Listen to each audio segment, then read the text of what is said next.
यो भिडियो मैले डाभिन्सी रिजल्भमा एडिट गरेको हुँदा यो भिडियोको एडिटिङ र मेरो एडिटिङमा कुनै सम्बन्ध नभएको जानकारी गराउँदछु। सम्पूर्णलाई स्वागत छ मेरो युट्युब च्यानलमा र आजको यो भिडियोमा म सिक्न जाँदैछु डाभिन्सी रिजल्भ। र हजुरलाई थाहा छैन भने म एउटा प्रोफेसनल भिडियो एडिटर हो र अहिलेसम्म चाहिँ मैले वर्ल्डकै सबैभन्दा बेस्ट एडिटिङ सफ्टवेयर क्यापकट युज गरिरहेको थिएँ। कसले भने क्यापकटबाट राम्रो भिडियो एडिट हुँदैन? क्या हजुर हेर्न सक्नुहुन्छ मैले अहिलेसम्म एडिट गरेको भिडियोमा अपवर्कमा 4.3 को रिभ्यू, 4.2 को review, 5 star review. It is a pleasure working with him during the time I need. He was giving the best video on time and did what I nothing was too much. र यही रिभ्यूबाटै पनि हजुरले बुझ्न सक्नुहुन्छ कि म कति राम्रो भिडियो एडिटर थिएँ होला। र यो सबै भिडियोहरू मैले क्यापकटबाट एडिट गरेको, तर अब हल्का प्रोफेसनल सफ्टवेयरतिर जाम भनेर मैले डाभिन्सी रिजल्भमा स्विच हुने डिसाइड गरेको छु एउटा स्टुडियो लेभल एडिटिङको लागि।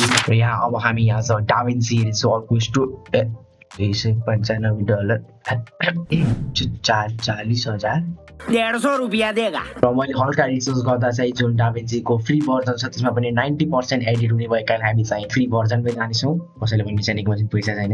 ओके फाइनली यहाँ चाहिँ मैले डाभिन्सी रिजल्भ डाउनलोड गरिसकेको छु। यहाँ हजुर हेर्न सक्नुहुन्छ। अब चाहिँ यसलाई ओपन गरौँ र यहाँ चाहिँ यो चाहिँ डाभिन्सी रिजल्भको चाहिँ 19 वाला भर्जन हो। र यहाँ चाहिँ यो लोड हुँदैछ र यसको यो चाहिँ मिडिया इन्टरफेस लोड भइसकेको छ। यहाँ चाहिँ मोस्टली प्रोजेक्ट्सहरूकै ड्यासबोर्ड हुन्छ होला र यहाँबाट चाहिँ हामीले एउटा नयाँ प्रोजेक्ट क्रिएट गरौँ र यो प्रोजेक्ट चाहिँ हामीले क्रिएट गरिसकेका छौँ र यसको इन्टरफेस चाहिँ यस्तो छ। यो हल्का क्यापकटभन्दा अलि फरक किसिमको छ। यहाँ डिफ्रेन्ट प्यानल्सहरू छन्, cut page, media page, fusion page. यो डाभिन्सी रिजल्भमा चाहिँ एउटै एपभित्र चाहिँ 4-5वटा एप डिफ्रेन्ट पेजको रूपमा चाहिँ रहेछन्। सबसे सुरुमा चाहिँ म एडिटिङभन्दा पहिला चाहिँ मेरो जुन सर्टकट छ किबोर्डको त्यो चाहिँ यहाँ राख्न चाहन्छु, किनकि त्यो चाहिँ एकदमै इजी हुन्छ र फास्ट हुन्छ एडिटिङ गर्नको लागि। र छिट्टै चाहिँ अब सबै सर्टकट्सलाई एरेन्ज गरौँ। र यहाँ सर्टकट एरेन्ज गर्दा चाहिँ जुन क्यापकटमा सर्टकट्सको नाम हुन्थ्यो र यहाँ जुन डाभिन्सीमा नाम छ त्यो चाहिँ कम्प्लिटली डिफ्रेन्ट रहेको छ। What is called left cut shortcut in DaVinci. As usual गुगलको केही काम छैन। र यहाँ चाहिँ मैले एउटा भिडियो भेटाएको छु 17 मिनटको, जसमा चाहिँ सबै डाभिन्सीको सर्टकट्सहरू भनिदिएको छ। सो यो चाहिँ हेरौँ video.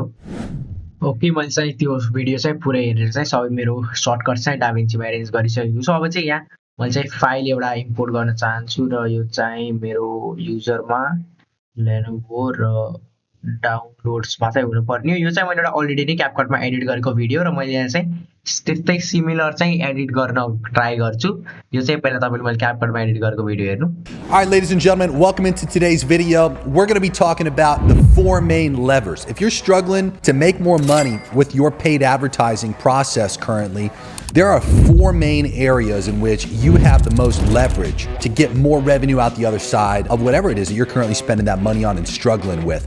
If you're new to the channel, my name's Jeremy Haynes. Welcome in. All we talk about around here is hitting $1 million months. र यो भिडियोलाई चाहिँ मैले यस्तै बनाउन ट्राई गर्छु। सो सबसे सुरुमा चाहिँ यसलाई यहाँ मिडिया पुलमा गएर चाहिँ यहाँबाट चाहिँ यसलाई टाइमलाइनमा इम्पोर्ट गरौँ र यसको यहाँ चाहिँ आइसकेको छ। अब चाहिँ एडिटिङ चाहिँ सुरु गरौँ।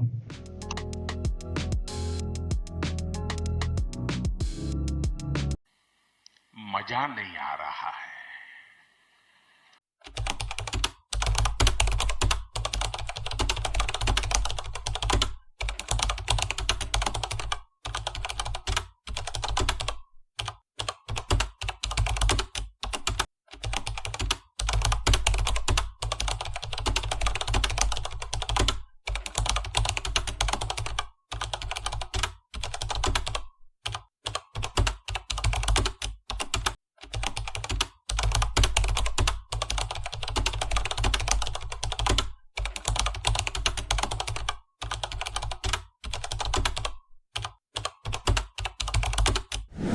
ओके मैले यतिसम्म चाहिँ यो सबै एडिट गरेर भइसक्यो। अब चाहिँ मलाई यो जुन वेलकम वाला टेक्स्ट छ यसलाई चाहिँ यो मान्छेको पछाडि लगाउन छ। त्यसको लागि चाहिँ यसको मैले डबल लेयर गराएर चाहिँ एउटा लेयरको चाहिँ ब्याकग्राउन्ड रिमुभ गरेर गर्छु। यसको लागि चाहिँ यहाँ इफेक्ट प्यानलमा चाहिँ कुनै पनि ब्याकग्राउन्ड रिमुभको अप्सन छैन। त्यही भएर एकचोटि चाहिँ फ्युजनमा गएर चाहिँ हेरौँ केही ब्याकग्राउन्ड रिमुभ भन्ने छ कि नै।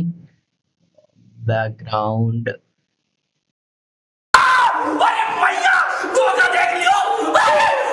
र यहाँ चाहिँ मैले भर्खर एउटा ब्याकग्राउन्ड नामको खै पनि के एड गरेको थिएँ र यहाँ चाहिँ यो दुईटा डब्बा खै पनि कहाँ आइसकेको छ। यहाँ चाहिँ यो यता कनेक्ट भएछ त्यो त्यता कनेक्ट भएछ खै के हो यो कहाँबाट सबै हटाइदिएँ होला होइन एकचोटि अहिले चाहिँ मैले चाहिँ त्यो एडिटिङ गर्न छोडेर चाहिँ हल्का युट्युबमा ट्युटोरियल खोजेको थिएँ र यहाँ चाहिँ मैले यो मास्टर क्लास डाभिन्ची वाला एउटा 4 घन्टाको भिडियो भेटाएको छु यो चाहिँ मैले लगभग आधा घन्टा जति हेरेँ र यो भिडियो हेरेर पनि मैले केही पनि बुझेन र क्यापकट भन्दा चाहिँ डाभिन्ची एकदमै गाह्रो रहेछ स्पेसली फ्युजन पेजमा चाहिँ जुन नोट्स बेस सिस्टम छ अरू सफ्टवेयरको कम्पेरिजनमा जुन लेयर बेस सिस्टम हुन्छ त्यो चाहिँ एकदमै गाह्रो छ प्लस अरू पनि क्यों हिला डाला ना पोसिबिलिटिज चाहिँ एन्डलेस नै छ तर त्यो सबै सिक्नको लागि अब कति टाइम लाग्ने हो त्यो पनि थाहा छैन बट अहिलेको लागि चाहिँ यति नै होइन आजको भिडियोमा मैले आज बेसिकली चाहिँ मेनली त सर्टकट्सहरू किबोर्डको सर्टकटहरू मेन्टेन गरेँ बेसिक कट्सहरू टेक्स्टहरू यताउता अनि इन्टरफेसहरू हल्का सिकेँ अरू चाहिँ अब आउने भिडियोमा सिक्दै जाम्ला र हजुर पनि मेरो यो जर्नीमा मसँगै कन्टिन्यू गर्न चाहनुहुन्छ भने यो च्यानललाई सब्सक्राइब गर्न नबिर्सिनु होला र भिडियोलाई लाइक गरेर एउटा कमेन्ट पनि छोडिदिनु होला थ्याङ्क यू फर वाचिङ अब भेटौँला अर्को भिडियोमा